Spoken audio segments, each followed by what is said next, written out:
Here in Kansas City, the exhibit, Auschwitz, Not Long Ago, Not Far Away, is in Union Station, honoring local survivors.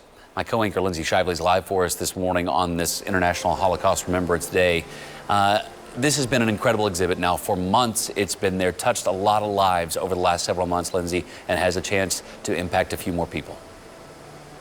It absolutely does. It's going to be here until March now. The demand to come see this exhibit was so high. But think about that. On that anniversary, 77 years ago of Auschwitz, the deadliest Nazi camp being liberated, so much of that history is here. And people from all over the country and other countries have come to see it. Hundreds of artifacts and stories of the atrocities of more than 1 million people murdered at Auschwitz.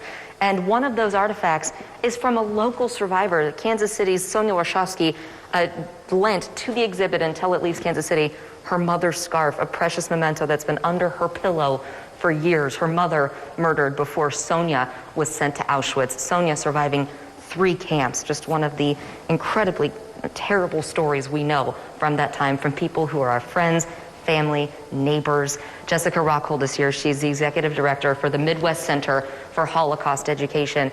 Jessica, with so many people coming to this exhibit, a lot of them living in Kansas City, what's the impact of seeing all these things from all these people we've lost, and then seeing something from someone who lives here, who survived, who's here, and the family they lost is now part of this? Well, each personal artifact in this exhibition, whether it's a tiny shoe or a button or a cup that somebody preserved, is representative of one life. Yeah. And so it personalizes the story in a deeply meaningful way. But by bringing it to the scarf, bringing it to our local community, we are re-emphasizing that this history was not long ago and not far away. This is somebody who lives in our community who is impacted by these events, somebody that you can go to her shop and see her today. Right. It's somebody that we know and we care about, and having that local connection, that deeply personal connection, makes this something that happened in our world, something that we have to grapple with. And Sonia is one of more than 100 local survivors we have.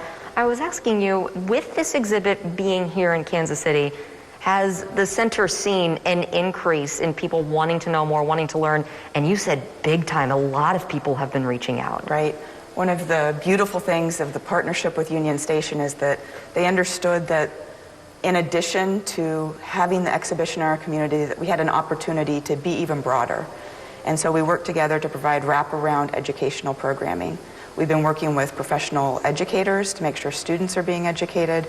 And we've had the most robust speaker series in our center's history. Wow. And the first of its kind for Union Station.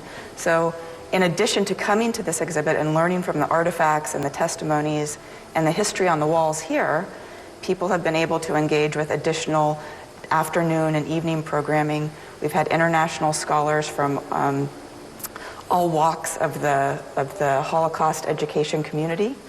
And we've been able to have really robust discussions about what this all means and how you take this to a deeper level. You've been introduced to it, you've cared about it, and now how do we take that to the next level?